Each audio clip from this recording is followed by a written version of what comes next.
জুলাই বিপ্লব পরে ধ্বংসস্তূপ থেকে ঘুরে দাঁড়ানোর চেষ্টা নাকি স্থবিরতার কবলে দেশ?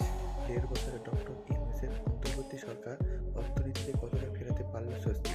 বাংলাদেশের অন্তর্বর্তী সরকার গত ১.৫ বছরে অর্থনৈতিক পথ চলা ছিল একেধারে সংকট মোকাবেলা এবং গভীর সংস্কারের অম্বল মধুর মিশ্রণ। ক্ষমতার শুরুতে নাজুক অর্থনীতি হাল ধরে সরকার বড় ধরনের বিপর্যয় বা টোটাল কলাপস ঠেকাতে সফল হয়েছে, যা নিঃসন্দেহে ইতিবাচক।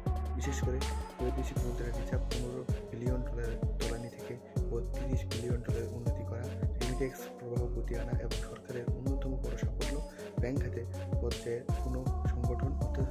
পুনর্গঠন এবং খেলাপি ঋণ আদায়ের ট্যাক্স ফোর্স গঠনের মতো সাহসী পদক্ষেপ এবং দীর্ঘমেয়াদী সংস্কারের ইঙ্গিত দিচ্ছে। বাজার হওয়া অর্থ ফেরাতে আন্তর্জাতিক সহযোগিতা এবং আইনি প্রতিক্রিয়া শুরু হওয়া আবশ্যক এবং আশাব্যঞ্জক। তবে এই সাফল্যের মুদ্রার উল্টো পিঠেও বেশ ধূসর।